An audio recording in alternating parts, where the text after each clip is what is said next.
나란히 가지 않아도 우리는 하나. 세상은 힘들게 해도 우리는 조합원. 우리는 하나.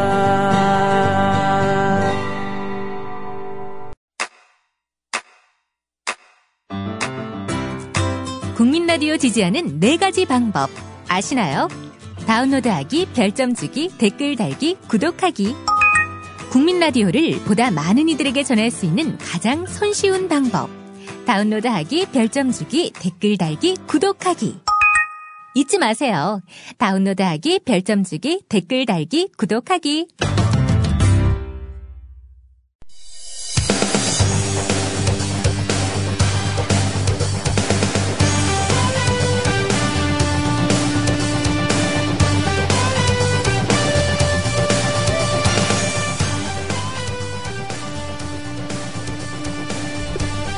최동호의 스포츠당.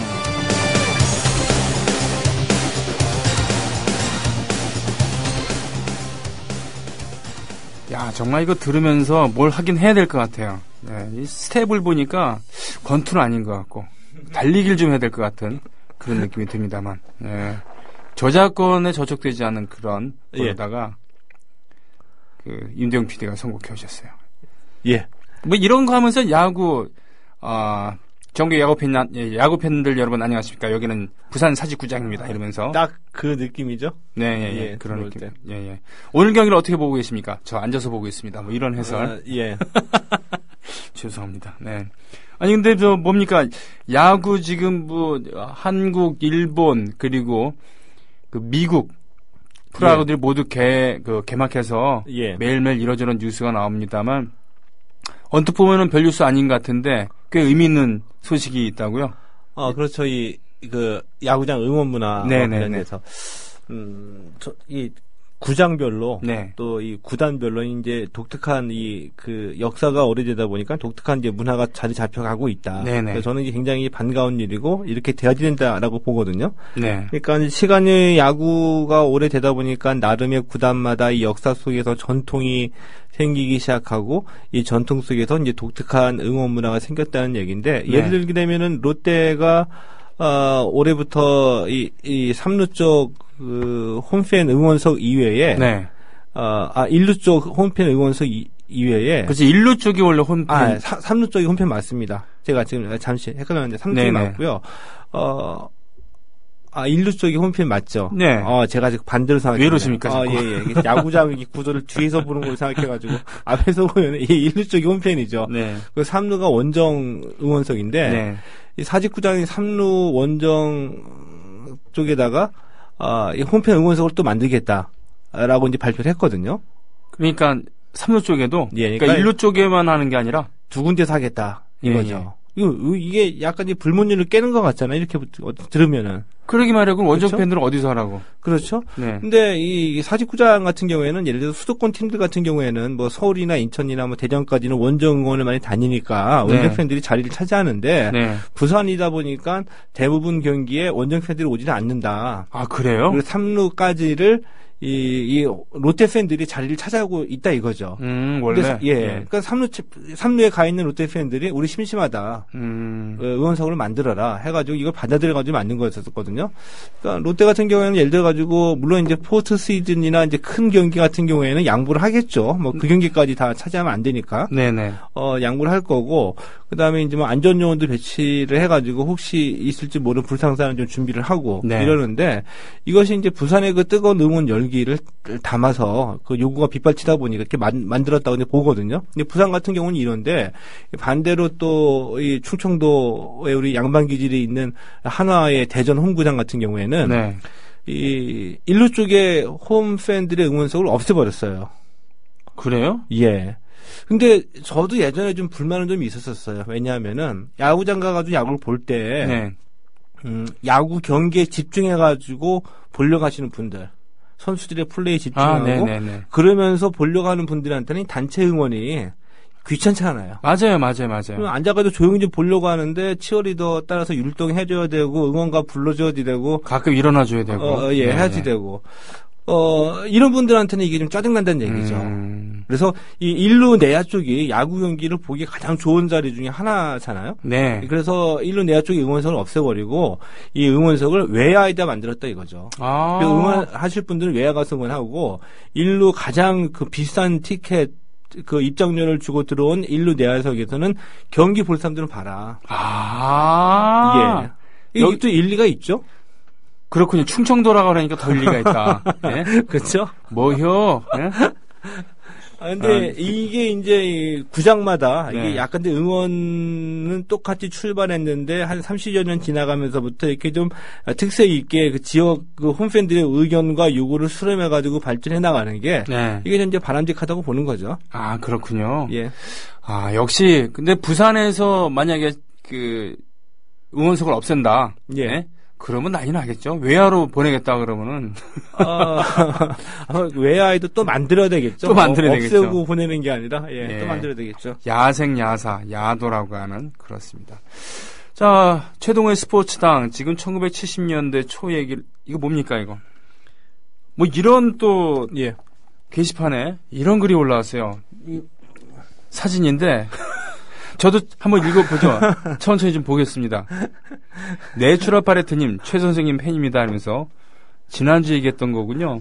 스포츠 평론가 최 선생님께서 그러니까 선생님은 아니에요. 왜 그러세요, 형님? 형님이라 하지 마세요. 제가 그랬고. 네, 형님. 최 선생님 팬이 맞긴 맞는 것 같아요. 제가 사진 중에 좀 이상하게 나온 사진을 올린 거 보니까. 예, 형님, 맞습니다. 돌아버리겠네. 자, 조련 선수 얘기를 지난주에 사실 할 얘기가 많은데 좀 시간이 좀 짧은 느낌이 좀 있었습니다만 지난번에 얘기 나왔던 것은 정말 심폐기능이 대단한 그리고 조건이나 이런 걸 보면은 신체적인 조건이라는 걸 보면은 박태환을 능가할 정도였다. 그러나 시대를 좀 잘못 태어난 불운이 있었다. 그런 말씀을 하셨잖아요. 그렇죠. 그러면서 그 흰색 사각 팬티 얘기를 했었고요. 그렇죠. 수영복이 사진도 없었고. 있다. 유명한 사진이다. 수영복이 없어서 사각 흰 팬티. 예. 그런 얘기 했었는데 조련 선수 하면은 스포츠 팬들에게는 그분이 아시아의 물개고 최초로 아시아를 제패했었던 수영으로 그랬던 분으로 기억하고 있습니다만 그 후세대들에게는 그건 잘 모르겠지만 도보 해협도 횡단하고 한일 해협도 헤엄쳐서 건너고 또 독도를 또 가고 그렇죠. 예능 프로그램에도 나오고 이랬던 기억은 있습니다. 네. 이제 그게 좀 안타까운 면이기도 해요. 일단은 우리 혹시 오해가 있을까봐 의문점을 가지실까봐 무슨 근거로 박태환보다 더 낫다라고 얘기를 하느냐라고 할 때. 예를 들어서 이제 과학적인 수치로 폐활량을 비교한다든지 근력을 비교한다든지 이런 것들은 이제 불가능하죠. 불가능한데 딱 한 가지의 사실. 이 조련 선생이 그 수영 선수를 하겠다라고 해서 무작정 서울로 상경해서 YMCA에서 이 도장을 몰래 파가지고 회원증을 위조해서 하다가 들켰죠.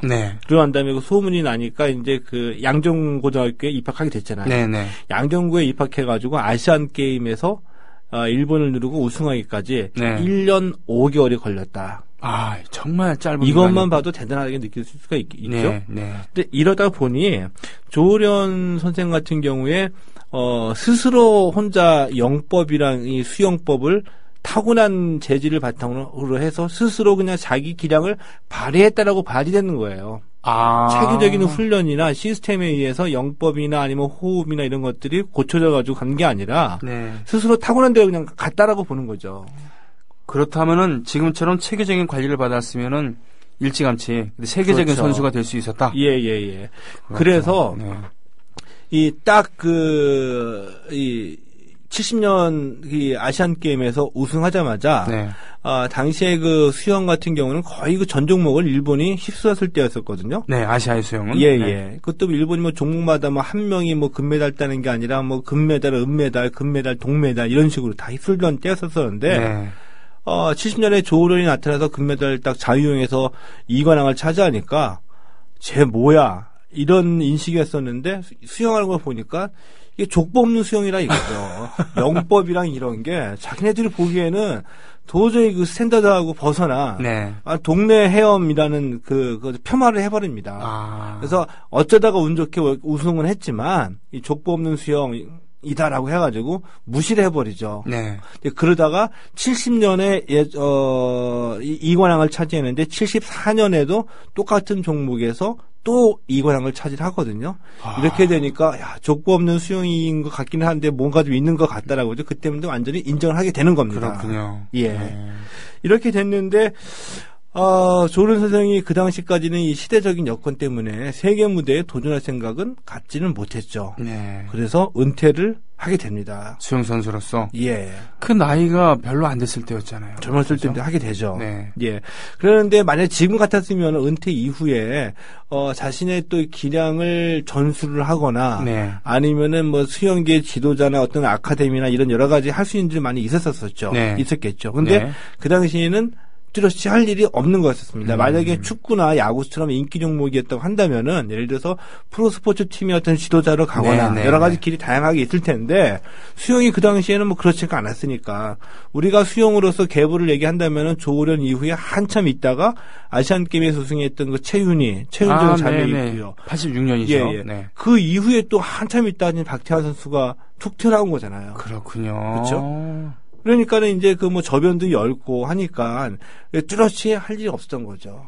그래서 이분이 고민을 하시다가 물론 대단한 일이기는 한데 대단한 일이기도 하지만 이벤트성의 여러 가지 모험, 네. 도전에 나서게 되는 거죠. 그래서 처음에 도전했던 게 뭐냐? 1980년도에 네. 대한해협을 수영으로 횡단하는데 도전합니다. 네.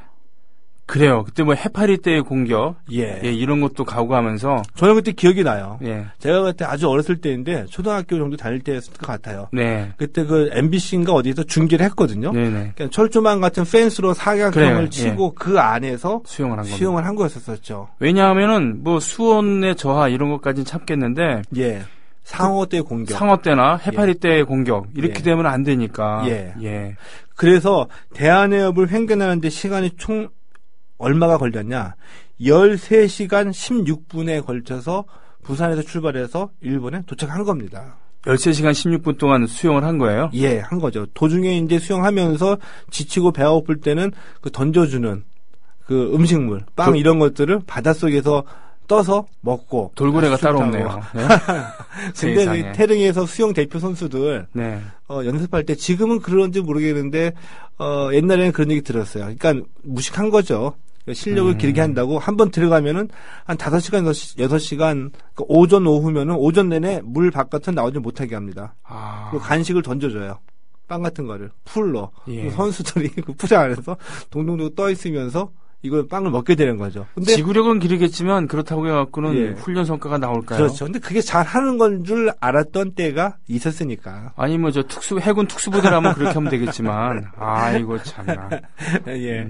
야, 그렇다고 13 대단하죠? 수온이 차가울 테니까. 예. 그죠? 예. 그러니까 이제 체온도 떨어지고 그럴 텐데. 예. 그래서 못하기도 하고 그럴 텐데 대단하군요. 그렇죠. 예. 이 대한해협을 건너고 난 다음에 이제 또 무언가를 또 해야지 되잖아요. 네. 예. 일단 뭔가 해야 되는데 무엇을 할까? 또 해협하면 두 번째로 우리에게 기억이 나는 게 도보 해협이 또 떠오르죠. 네. 영국과 프랑스. 네. 도보 해협에는 1982년에 도전을 합니다. 예. 도보 해협은 더 짧은 시간이었어요. 예. 9시간 35분. 그러니까 도보 해협이 더 좁은 거죠. 예. 예. 근데 제가 듣기로는 도보 해협이 더 물살이 세다라고 유속이 빠르다고 얘기를 들었거든요. 네. 그래서 아마 이 길이도 물론 중요한데 네. 바다에는 항상 그 유속이 있잖아요. 네. 이게 물의 흐름, 그리고 조류.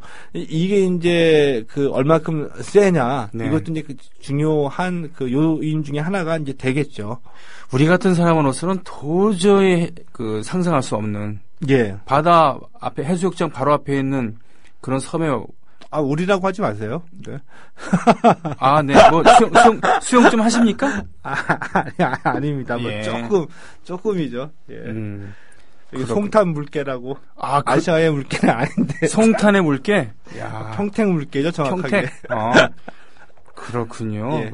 평택 출신이라는 그런 얘기군요. 예. 예, 예, 형님, 네. 네, 형님. 예. 맞아요.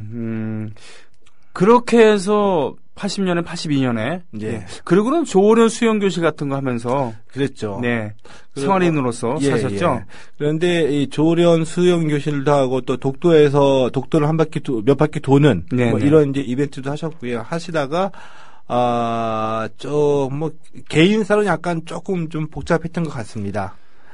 그래서 이제 우리 스포츠 스타들 중에서 되게 보면은 이 말년에 좀 불우해진 분들이 많이 계세요. 근데 공통점이 뭐냐면은 이분들이 워낙 운동을 목표로 해가지고 운동만 하고 열심히 사시다 보니까 이 다양한 사회의 경험을 하지 못해서, 뭐 사기라든지, 이런 것들이 많이 당하는 분들이 의외로 많이 있거든요. 네. 나중에 이제 돈 문제로 어려워지는 분들이 많이 있게 되는데, 조오련 선생 같은 경우에도 약간 좀 말년에 불했던 적은 있었던 것 같아요. 그게 그런 부분이 있었군요. 그래서 잘 어떻게 새 가정도 꾸리고 잘 되는 그런 시점이었고, 아들도 뒤를 이어서 수영선수로서의 가능성 보이고 그랬었는데, 좀, 안타까운 급설을 하셨죠. 예, 그랬죠. 근데 이 수영 얘기를 조오련 선생 얘기를 왜 했었냐 하면은 70년대의 우리 이제 분위기를 말씀을 드리면서 왜 이 스포츠를 육성을 했느냐. 스포츠를 어떻게 바라봤느냐 이 말씀을 드렸잖아요. 근데 스포츠의 효용이 이거였었고, 근데 70년대 들어오면서부터 경제가 개발되기 시작하면서부터 이 스포츠적으로 봤을 때에도 약간의 의미 있는 변화가 일어났다. 그게 이제 종목이 다변화되기 시작한 거다. 라는 말씀을 드리면서 대표적으로 육상, 배국자 선생하고 수영, 조오련 선생 말씀을 드렸죠. 이제 그랬는데 그때 이제 처음에 이 구기 종목에서도 이 세계 도전에 나서고 또 성과를 나타내는 종목이 나타나기 시작하는데 그것이 바로 그때 이제 탁구와 농구를 말씀드렸었잖아요. 그렇죠. 근데 농구에서는 한때 물론 이제 여자가 박신자를 앞세워가지고 세계 무대에서 성과를 내기도 했었었는데 남자 농구에서 69년, 70년 정도, 2년 정도 이 황금 세대의 등장과 함께 아시안 선수권 대회에서 최초로 우승하고 아시안 게임에서도 우승하는 사건을 벌였다. 그렇습니다. 그 얘기 나눴었습니다. 그때 멤버들 뭐 신동파 그리고 박한. 그리고 아마 농구 좋아하시는 분들은 많이 아실 겁니다. 신동파, 박한, 김인건, 그리고 뭐 최종규, 신현수 이런 분들이었는데 아마 프로농구가 출범이 되면서부터 이 중에 일부는 감독으로 데뷔하신 분도 계시고 또 심판으로 활동하시는 분들도 많이 계시죠. 그렇습니다. 그 반면에 사라예보의 기적, 그리고 심지어 우표까지 나왔었어요. 그랬죠. 그때는 굉장히 쇼킹한. 사라예보가 뭔지도 모르고 있었던. 지금도 사라예보가 어딘지 모르는 분들 많이 계시잖아요. 또 이름은 많이 듣죠. 사라예보 하니까. 그렇죠. 분쟁 지역이기도 하고 그랬었으니까. 그러나 정말 70년대 초반에 사라예보가 알게 뭡니까? 그죠? 사라예보 이전에 유고슬라비아가 있었었죠. 그렇죠. 그 당시에. 그 당시에 유고슬라비아였는데, 이 유고슬라비아가 그 당시에 아마 뭐 역사책 같은 거 조금 보셨던 분들은, 유고슬라비아 하면은, 자동적으로 기억나는 이름이 있습니다. 티토죠. 티토죠. 그 당시에 바로 티토가 집권했던 시절이었었습니다. 사회주의 국가였었고요. 이 유고슬라비아에서 이 세계 탁구 선수권 대회가 열린 거였습니다. 여기에 19살, 20살 이런 대안에 아직 어린 소년티 팍팍 나는 탁구 선수들이 가게 된 거였었죠. 단발머리를 하고서. 그죠? 이때의 이에리사의 나이는 19살. 풋풋하죠, 막. 정현숙 선수도 같이 갔습니까? 같이 갔죠. 그때 갔던 멤버가 이에리사, 정현숙, 박미라, 그리고 김순옥. 저 나머지 두 분은 모르고요. 이에리사, 정현숙은 워낙 많이 알려졌죠. 그 정현숙 선수 같은 경우는 90년대 초반까지 뭐 방송 리포터도 하고 해가지고 이름은 좀 많이 알려졌습니다. 이들이 갔는데 우리나라 국위 사상 최초로 세계 선수권 대회에서 금메달을 따내는 쾌거를 일궈내게 되는 거죠. 자, 다시 말씀드리면 우리나라 국위 사상 또 여성 사상 스포츠 사상 최초 세계 선수권 대회에서 예 우승을 했다. 금메달을 땄다. 그럼 최초의 세계 선수권 대회 우승은 66년에 렌슬링에서 장창선 선생이 네. 해냈습니다. 예. 근데 국외에서 최초로 여자 탁구가 해낸 것이었죠. 그랬는데 이 사라예보가 유고슬라비아였었는데 유고슬라비아가 이제 사라예보가 독립하게 되죠. 네. 유고에서. 유고는 사실 연방이죠. 제가 예. 티토 얘기가 잠깐 나왔습니다만 티토는 2차 세계대전 때 파시즘에 맞서서 빨치산, 그러니까 게릴라 투쟁을 했었던 군사 지도자였고, 그리고는 결국은 외적을 몰아내는 데 성공을 하고 아주 복잡한 역사를 갖고 있는 민족도 다양하고 그리고 종교도 다양한 그런 것을 하나로 묶은 그렇죠. 예, 세르비아, 보스니아 예. 등등 그렇게 해서 다양한 종교와 민족을 아우르는 카리스마로 말이죠. 예. 정통성과 카리스마로 그 당시에는 유고슬라비아를 하나로 그리고 어떠한 이념도 따르지 않는 그러니까 공산 진영도 아니고 자본주의 진영도 아닌 제3의 길 예. 비동맹이라는 예. 것을 이끌었었던 인도와 더불어서 유고슬라비아가 앞장을 섰었는데 예. 그중에 한 축이었었죠. 그렇죠. 네. 그렇게 티토가 묶어놨는데 90년대 다시 갈라졌죠. 그러니까 티토가 죽으면서 예. 그 축이 무너져 버린 겁니다. 예. 끈이 떨어져 갖고 서로 치고받고 그렇게 된 거였었죠. 그래서 이제 사라예보가 지금은 이제 보스니아의 수도이거든요. 네네. 이제 수도인데 사라예보라고 하면은 아마 떠올리시는 분들이 뭐 티토 이 정도 떠올리시고 그 다음에 1914년 네. 이 오스트리아 황태자 프란츠 황태자 예, 부부를 암살하는 세르비아 청년의 총성이 사라예보에서 울리게 되죠. 그것이 바로 1차 세계대전의 시작입니다. 예, 시작이 됐었죠. 네. 이런 배경을 갖고 있는 것을 가가지고 우리가 처음으로 이 여자 탁구가 금메달을 따낸 겁니다. 아. 근데 이 탁구가 50년대까지 탁구의 메이저는 유럽이었었어요. 왜? 중국이 나서지 않았으니까. 근데 60년대 들어서 중국이 메이저로 부상을 했는데 네. 중국의 독점이 아니라 일본과 중국의 양강이었습니다. 그러니까 중국이 출전하긴 했었던 거예요? 예. 그때도? 아. 네네. 일본과 중국의 양강이었었는데 뒤늦게 우리가 60년대 후반 정도 뭐 그때서부터 이 중국과 일본을 한국이 쫓아가는 그렇죠. 판으로 벌어지게 된 것이었었죠. 유럽의 남자 탁구는 정말 특히 스웨덴, 예. 발트너, 페르손 이런 예. 이름들이 기억나는데 예. 번번이 우리나라의 김환 선수부터 해서 김한, 박이희, 뭐 김택수 뭐 이런 선수들이 번번이 그들의 벽에 부딪혔던 예. 그런 기억이 납니다. 그렇죠. 예. 그리고 이 핑퐁이라고 하는 탁구가 왜 중국에서 발달했던가는 뭐 많이 아시다시피 대장정 기간 동안에 예. 또는 일제 한거하던 일제 시대 때 좁은 공간에 숨어 있어야 되는데 동굴 같은데 대놓고 축구를 할 수 없으니까 예. 그 안에서 테이블 테니스를 했다. 그렇죠. 그래서 공산당 지도자들이 즐겨 했었고 예. 그래서 이것이 국기 비슷하게 이어져 내려왔다라는 이런 얘기가 있겠죠, 그죠? 네. 예. 그래서 이 이에리사가 일찌감치 두각을 나타낸 이 네. 탁구 천재 소녀였었거든요. 아, 예. 예, 그 충남의 서천. 서천요? 예. 네. 서양가에 있는. 예. 그쪽에 이제 그 고향인데, 거기서 초등학교 3학년 때 탁구 라켓을 우연하게 잡게 됩니다. 네. 잡게 되는데, 중학교 때에, 종별 선수권 대회, 중학교 대회에서 우승을 해버려요. 우승을 해버리는데 놀라운 게 10개 15살 때였었거든요. 15살 때. 예. 근데 그 학생 대회 끝나고 난 다음에 이제 전국 종합선수권 대회 또 출전했는데, 종합선수권 대회에서 종목을 2개로 출전했거든요. 어떻게? 하나는 학생부, 하나는 일반부. 네. 15살 때 중학생 소녀가 학생부를 우승을 하고, 네. 일반부에 출전해가지고 일반부마저 석권을 해버리는 거죠. 15살이면 중학교 2학년이었을 텐데. 예. 중2짜리가 그러니까 일반부에서도 한 7살, 8살 더 많은 선배들 다 꺾어버린 거죠. 성인들은. 그래서 이 탁구계가 그때 이제 깜짝 놀란 겁니다. 그렇겠네요. 예. 그러면서 이제 정현숙 등과 같은 이제 멤버들이 구성이 되면서 네. 탁구계가 그 세계 선수권대회 사라예보로 보낼 때 어느 정도 자신감이 있었어요. 기대를 했다는 얘기군요. 예. 네. 그래서 그 증거가 뭐냐면은 그 당시로서는 감히 상상하기 어려운 전지훈련을 보내줍니다. 우와, 진짜요? 어디로요? 예. 그것도 영국 런던으로. 물가가 비싼 런던으로 가죠. 일본도 아니고. 예.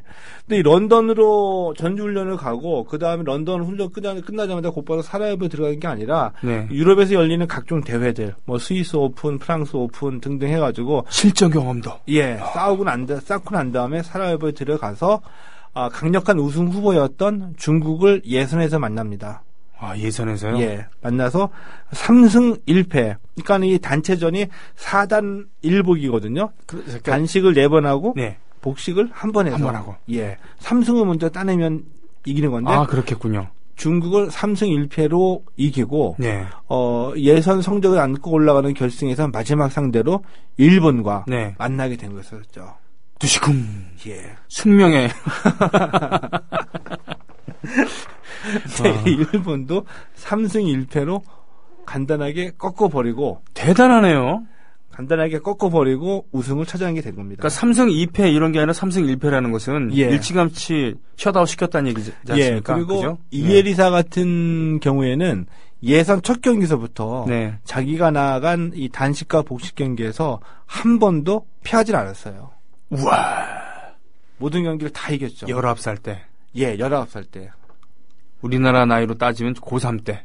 그렇죠. 예. 서울여상이었습니다, 그때. 서울여상? 예. 서울여상이라면은 정말 그 당시에 그 여상 같은 경우는 대단히 공부 잘한 똑똑한 사람들도 많았어요. 뭐 몇 군데 있죠. 네. 뭐 경기 여상하고 네. 뭐 부산 여상 대부분 그 도시의 이름을 딴 이름 정도는 예. 예, 그 정도면은 더군다나 그때만 해도 여자애가 무슨 대학이냐.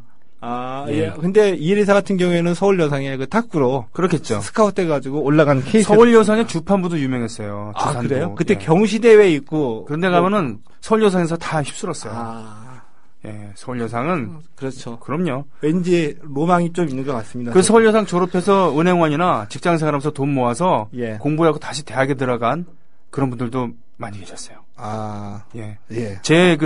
제가 알고 있는 지인 중에서도 그런 분이 계세요. 예. 그러고서 대학 가고는 총여학생회장까지 하셨던. 그분이 누굴까요? 얘기할까요? 유명한. 아니, 뭐, 이렇게, 알 수도 있고 모를 수도 있는데, 예. 참여정부에서 청와대 비서관을 하셨던 이은희 씨. 아. 예, 정명수 씨의 부인이고요. 예, 예. 그 당시에 1988년에 정명수 총학생회장 연세대, 예. 총여학생회장 이은희, 이 두 분이 나중에 결혼을 했는데, 이 이은희 씨가 바로 서울여상 출신입니다. 똑같이 했죠.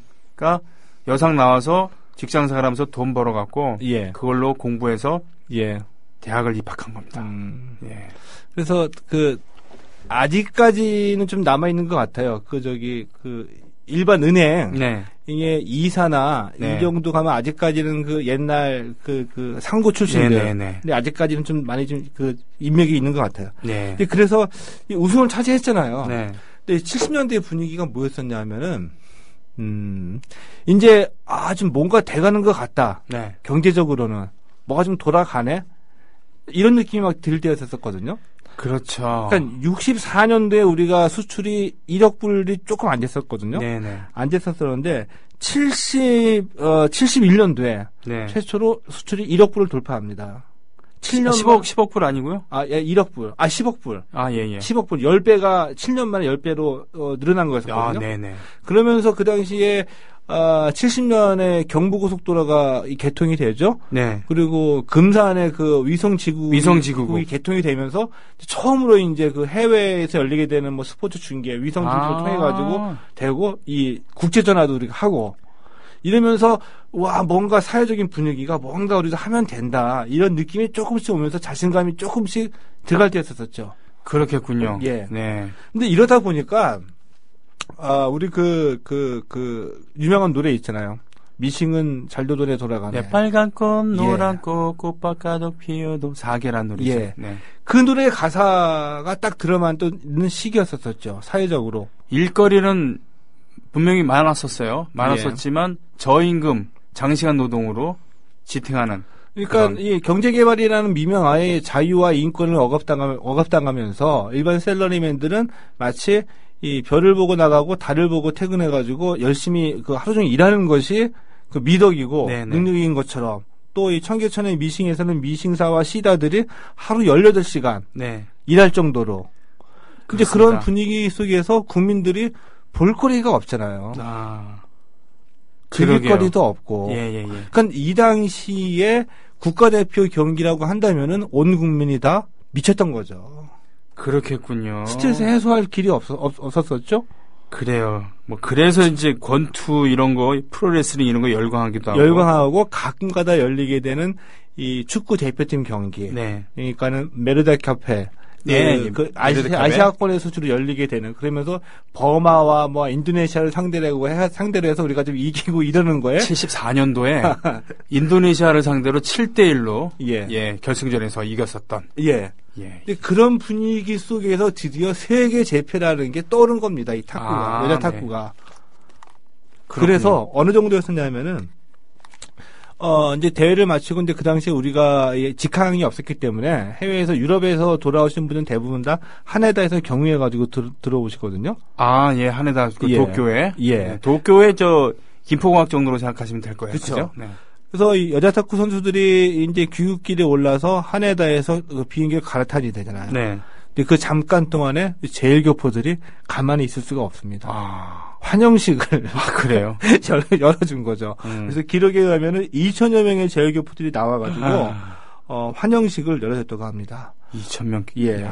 근데 그때 이 환영식 할 때에 이 제일 거류민단 단장이었던 분이 환영사를 하고 또 정식으로 또 막 했는데 네. 그 환영사 중에 나온 게 뭐 오늘 우리가 지금의 기준으로 보면은 좀 인정하기 힘들지만 오늘처럼 한국인으로서의 긍지를 느껴본 적이 없다. 그러니까 우리가 뭐 자주 듣는 얘기인데 뭐 이런 약간 이 오바스러운 이 감정을 토로할 정도로 이때 우리가 세계 제패했다는 것은 자랑스러운 일로 다가왔던 거죠. 그러니까 약소국으로서 그야말로 우리는 그때 이런 노래 불렀었잖아요. 동방의 아름다운 대한민국 나의 조국 만년 역사회. 이건 우리끼리만 생각하는 거고 전 세계에선 듣보잡이었던 거고 거기 한 20년 전에 전쟁으로 아주 초토화된 나라 그거 밥은 먹고 사냐 이런 느낌이었을 텐데 그렇죠. 예.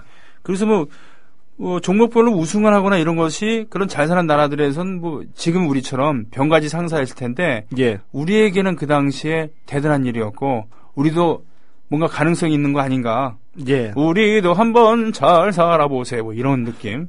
그렇죠. 뭔가 억눌리고 한이 있었잖아요. 네. 그거를 이제 경기적으로 한번 잘 살아보고 세계 만방에 한번 우리도 이런 실력이 있다는 거를 인정받고 싶어 했던 그게 지금까지 어떻게 좀 콤플렉스화 돼가지고 부정적인 면도 있는데 항상 그래서 우리가 좀 순위를 따져야 되고 미국이 어디가 뭐라고 말했다 맨날 해가지고 외신을 근거로 해가지고 인정받는 것처럼 보도하는 이제 그런 콤플렉스도 있는데 이 당시에 이제 이 스포츠에서 이런 쾌거들이 얼마만큼 사회적인 반향을 일으켰는지를 보여주는 대목이죠. 예. 그래서 이 김포공항에 왔을 때는 김포공항에서 시청 앞까지 카퍼레이드를 했거든요. 시청 앞에서 이제 환영 행사를 했는데 그때 이제 동아일보의 그 보도를 보니까 5만 명의 환영 인파가 모였고요. 그리고 얼마나 대단했냐면은 서울시청 앞에서의 환영 행사뿐만이 아니라 약 12일 동안 전국을 돌면서 환영 행사를 했다고 합니다. 아이고, 얼마나 힘들었을까. 전국의 주요 대도시를 돌면서 환영 행사를 끝마치는데 12일이 걸린 거예요. 선수들이 뭔 죄야. 예. 그러면서 참 이게 또 대단하게 느껴지는 게 우리가 이 중고등학교 때 청록파 시인으로 많이 외우는 분이 있죠. 박목월 시인. 목월, 예. 이 양반이 또 감격에 차가지고 시를 졌습니다. 결의에 장한 딸들아, 이기고 돌아왔다. 그 이국 중에서도 이국, 유고슬라비아의 하늘 높인 태극기를 나부끼게 한 장한 결의의 딸들이 돌아왔다. 하여튼 대충 이런 분위기였습니다. 참 시적으로는 참 구리네요. 이런 말씀드리기가 좀 죄송하기도 합니다만. 공장에서 나오는 시 그러게요. 글들이. 예, 박목월, 박두진, 그리고 조지훈. 조지훈은 고려대 교수로 계시다가 40대 나이에 간 질환으로 돌아가셨죠. 술을 많이 드셨고 지조론을 쓰기도 했었던 예. 술에 관해서도 일각이 있었고 고전에도 통달하셨던 박두진은 연세대 교수로 계셨고 해야 4.19 때 4.19를 찬양하는 해야라는 시를 썼는데 그것이 20년 뒤에 연세대생 조화문이 만든 마그마이에서 노래를 만들어줬고 그렇죠. 그리고 박목원은 그 중에서 가장 뭐라 그러나요? 색깔이 예. 좀 부드럽다고나 할까요? 뭐 이런 분인데 본이든 본의가 아니든 결국은 박정희 독재 정권에 도움을 준 꼴이 됐습니다. 그러니까 유경수 여사의 그 선생 예. 뭐 이런 격이 되면서 청와대랑 친했죠. 예. 뭐 나쁘게 아주 나쁘게 얘기하면은 어용시인이라고 얘기할 수도 있겠죠. 그 당시에. 그런 역사가 있죠. 뭐 그 네. 구름에 달가듯이라는 시가 쓰여진 배경부터 살펴보게 되면은 네. 네, 그런데 네. 죄송합니다. 오늘 말이 많네. 예. 그런데 이런 분위기였었잖아요. 네. 그래서 이게 사회적으로도 큰 반향을 불러일으켰다. 네. 근데 우리 문화에 또 일정 부분 변화를 가져온 면도 있었었다. 네. 그게 뭐냐면은 이 한국 여자 탁구 세계 재패 이게 이제 동네방네 이제 현수막이 막 붙은 겁니다. 예. 그래서 전국에 탁구 열풍이 불었어요. 아, 그때군요. 예, 그래가지고 우리 형님 같은 세대들이 기억을 해보시면 아, 자꾸 형님이라 그러지 이- 말라니까. 70년대에 가장 우리나라에 많았던 체육 시설이 바로 탁구장입니다. 아. 그렇죠. 이 동네 2층, 3층 정도 되는 건물 사이에 탁구장이 거의 있었었죠. 있어가지고 이렇게 그물로 이렇게 칸을 나눠가지고 탁구를 치고. 집안에 탁구대 있었어요. 그러시- 우리 집은 아니지만 예. 친구 집 가면 탁구 되는 데 있어갖고 예. 학교 가기 전에 좀 일찍 가갖고 탁구 한두 판 치고 어. 같이 학교 가고 그랬어요. 저는 이제 주로 이제 교회 가가지고 많이 치고 했었는데. 아, 네. 그래서 전국에 탁구 열풍이 불기 시작합니다. 음. 그래서 아마 그 당시에 뭐 굳이 뭐 이 생활체육이라고 이름 붙이기는 힘든데 네. 이 생활체육처럼 일반인들이 이렇게 보는 스포츠가 아니라 하는 스포츠로 해가지고 가장 쉽게 접할 수 있었던 기반이 맨 처음에 잡혀졌던 게 바로 탁구라고 볼 수가 있는 거죠. 다행이네요. 돈 안 드는 만약에 야구를 먼저 제패했으면 큰일 날 뻔했는데 물론 야구로 제패할 일은 없었겠지만 정말 다행입니다. 예. 또 테니스도 공간 필요하고 그런데 탁구는 작은 공간에서 탁구대도 물론 이게 제대로 제작하려면 돈이 들겠지만 예. 대강 만들어서 그건 맞아요. 탁구대 제일 많이 봤어요. 그렇죠? 네. 네. 그랬던 시절이었습니다. 네. 이제 그랬던 시절이었었기 때문에 근데 이 사회 분위기로는 굉장히 억압받던 분위기였었죠. 그렇겠죠. 왜냐하면 경제적으로는 어떤 그 목표를 설정해가지고 일로 매진했었으나 정치적으로나 사회적인 분위기로 보게 되면 이 유신독재 시절에 있었기 때문에 이 다방에서 대통령 욕하다가 갑자기 어느 날 갑자기 사라진 끌려가서 얻어맞고 나오는 이런 일이 그러면 다행이죠. 벌어질 정도로 끌려가서 얻어맞고서는 감옥에 가서 예. 2, 3년 살다가 나오는 사람들도 많았어요. 예. 이제 그런 분위기 있었기 때문에 국민들이 뭔가 그 바깥으로 표출해내지 못하는 울분과 분노가 쌓였던 시절이 있었습니다. 아, 네. 근데 이런 울분과 분노를 그 당시에 70년대에 이 대리만족과 어떤 분노의 표출로 속 시원하게 해결해준 스포츠가 몇 개가 있었었죠. 아, 그게 바로 첫 번째로는 복싱이 그랬었고, 네. 그다음에 가끔 가다가 열리게 되는 축구, 예. 정기적으로 뭐 월드컵 예선이나 아시안 게임이나 아니면은 뭐 메르드컵이나 이렇게 정기적으로 열리게 되는 국제 대회에서 온 국민이 열광을 했었었고, 네. 일상적으로 가장 인기를 얻었던 것은 60년대 후반에서 70년대 중반까지는 바로 프로 레슬링이었습니다. 김일, 예, 천규덕, 장영철이 장영철. 네. 있었었죠. 그리고 저쪽 일본은 자이언트 바바, 안토니오 이노키, 등등이 있었었죠. 제일교포 여건부. 예. 네. 예. 그런데 이 레슬링을 박정희 정권이 밀어줬어요. 밀어줬어요? 예. 왜 그랬을까요? 왜냐하면은 국민들에게 어느 정도 놀거리를 제공을 해줘야 되겠다. 라는 생각 하나. 그리고 지금 장충체육관 있죠. 장충체육관에서 이 레슬링이 언제든지 열릴 수 있게 정책적으로 도와줬거든요. 네. 그러면서 이 김일 등 레슬링 선수들에게 오다를 내렸죠. 네. 한 달에 한 번씩 장충체육관에서 레슬링을 열어라. 그리고 한일전을 열어서 너희들이 이기는 것으로 해라. 그거구나. 그런 각본이 있었었죠. 역시. 예. 사실 그 50년대 예. 일본에서도 리키도산, 그러니까 역도산이 국민적 영웅이 된 것은 바로 그겁니다. 세계 대전 때 태평양 전쟁 때 결국 졌지만 예. 우린 니네 이길 수 있다라고 그래서 미국 선수들을 불러갖고서 역도산이 이기는 모습을 보여주는 거예요. 그렇죠? 예. 그겁니다. 예. 그래서 뜬 거죠.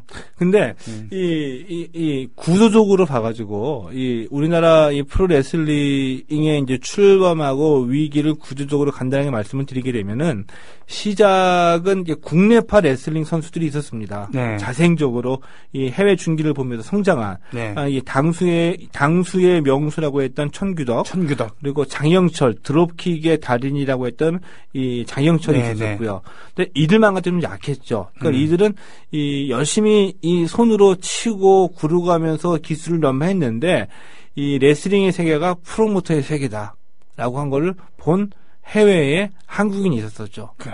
바로 이제 김일입니다. 김일. 예. 오오키 킨타로라고 예, 하는. 오오키 킨타로는 일본 명예였었는데 네네.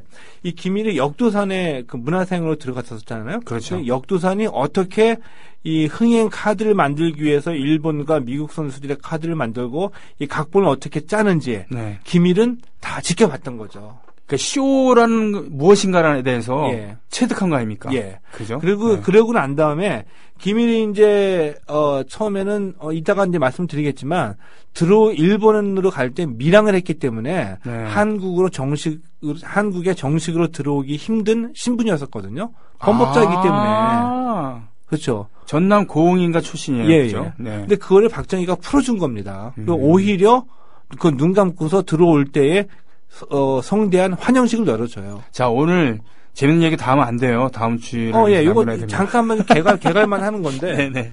근데 김일이 와가지고 프로레슬링을 흥행에 성공을 시켜줘. 어떻게? 일본에서 역도산이 하는 걸 그대로 한국에서 하는 겁니다. 일본 선수를 불러갖고선 이기는 모습을 보여주는 거? 예, 역도산은 일본과 미국의 대결. 그리고 항상 주인공이 역도산이었다가 초반에 두들겨 맞다가 극적으로 반전에 성공하면서 역전승을 이끌어내죠. 그것을 가라데 첩, 그러니까 당수로 역도산한 거고 김일은 박치기로 한 겁니다. 일본 선수와 하게 되면서 초반에 일본 선수 반칙에 당하고 어려움을 겪다가 극적으로 박치기로 통쾌하게 승리를 이겨내는 거죠. 심지어는 피를 철철 흘리기도 해요. 예.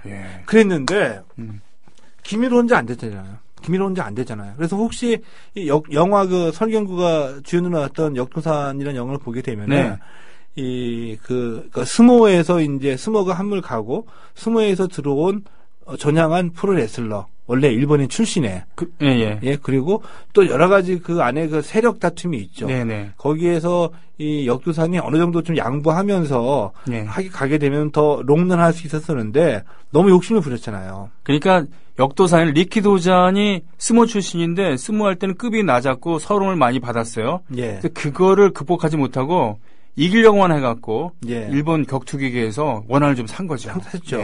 근데 이 국내 프로레슬링 토종 프로레슬러들의 입장에서 보게 되면은 어느 날 갑자기 이제 레슬링이 이제 주목을 받아가지고 같이 자기도 일을 하는데 항상 주인공은 김일이죠. 아, 당신이 나이도 많고 당신이 스타성이 있다는 것도 인정하는데 왜 혼자 독식하느냐? 항상 우리는 왜 조연이냐 이거죠. 그래서 사건이 터집니다. 그래서 장영철 선수가 쇼다. 불만이 있었습니다. 프로레슬링은 다 쇼다 이렇게 얘기한 거예요. 특히 이제 장영철을 태도로 한 국내 이 토종 레슬러들이 불만을 갖고 있다가 갈등이 생겼거든요. 생겼는데 어느 날 갑자기 1965년 7년 정도에 5개국 프로레슬링 대회가 서울에서 열렸습니다. 장충체육관 열렸는데 적당히 장영철과 일본 선수가 맞붙어가지고 적당히 장영철이 이기기로 했는데 이게 웬걸. 일본 선수가 예를 들어서 이 새우꺾기라는 기술에 들어갔거든요. 장영철을. 장영철이 이제 힘들다고 매트를 탕탕 치면 놔줘야지 되는데 탕탕 쳤는데도 안 놔주는 겁니다. 장난이 아니게 계속 들어가는 거예요. 그래서 그 링 바깥에서 지켜봤던 이 레슬링 후배들이 보니까 이거 실전 같다. 이거 각본대로 안 간다 싶어가지고 링에 다 올라와가지고 일본 선수를 묵사발을 내버렸죠. 심판이 제지를 해야지. 제지를 해도 계속 가는 겁니다. 기술을. 또 그 일본 선수들은 또 이 장영철의 후배들이 올라오니까 일본 선수들도 집단적인 패싸움으로 난동이 거기서 벌어지게 된 거였었죠. 그래서 경찰이 출동했어요. 완전 장난이 아니다 싶어가지고 그 수사 과정에서 이 장영철이 내뱉은 거죠. 레슬링은 쇼다. 쇼다. 근데 일부에는 네. 쇼라고 얘기한 적은 없으나 기자들의 장문이었다는 얘기도 있는데 이렇게 갈등이 표출돼가지고 네. 한국 프로레슬링계가 김일계, 아, 그 장윤철계. 장윤철은 결국에는 레슬링계를 잠시 동안 떠나 있었습니다. 자, 여기까지. 여기까지. 이렇게 해서, 최동의 스포츠당, 야, 다음 주는 바로 한국 프로레슬링에 대해서 얘기하는 시간. 김일 선수에 대해서 집중적으로 얘기를 해보죠. 고맙습니다. 예. 네. 아유, 큰일 날 뻔했네. 예. 시간 모자라서. 자, 회원관리 모드로 가보겠습니다. 네. 예, 충북 청주시 상당구에서 늘솔길님, 그리고 사는 곳을 밝혀주지 않으신 낭만 고양이 투님, 경남 양산시의 달래칠칠님, 서울 송파구 문정동의 CPURPLE, 네, C-Purple입니까? 또, SEO, 서모아님, 네, 이분들께서 예비조합원으로 등록해 주셨습니다. 반갑습니다. 대구 중구 삼덕삼가에서 기분 좋게님, 그리고 대전 동구 인동에서 흰바팀, 예, 이분들이 출자까지 완납한 그런 조합원으로 등록하셨습니다. 고맙습니다. 2부 방송을 계속 진행하면서 그렇습니다. 국정원 재판, 이거 뭘 기대를 했겠습니까? 증거조작 4명 기소, 검사, 국정원장은 무혐의. 머니투데이 이하늘 기자, 고양이 큰님께서 올려주셨습니다. 그래요. 예, 어느 틈인 스포츠당 항상 잘 듣고 있어요. 조오련님 덕에 많은 분이 독도와 수영에 관심 가진 계기가 되었던 걸로 기억해요.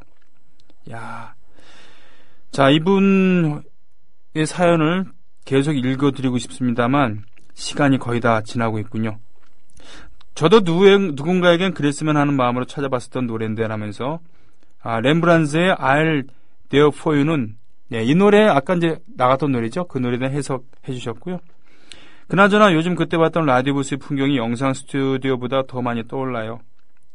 남들은 TV에도 관심이 많을 텐데 라디오 중독이어서 그런 걸까요?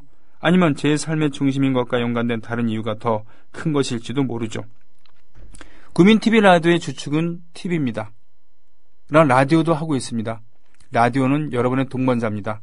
TV가 들리지 않을 때, 그리고 여러분들이 TV가 보이지 않을 때, 그리고 여러분들이 일을 하실 때, 그 웹서핑을 하실 때, 일을 하실 때, 네, 언제나 옆에 있을 겁니다. 여러분들이 화장실에 다녀오더라도, 그리고 미처 컴퓨터를 끄지 않고 외출을 하고 오실 때도 라디오는 여러분 곁을 떠나지 않을 것입니다. 애국시민 여러분, 해외동포 여러분, 그리고 동네 주민 여러분, 고맙습니다. 다 함께 만드는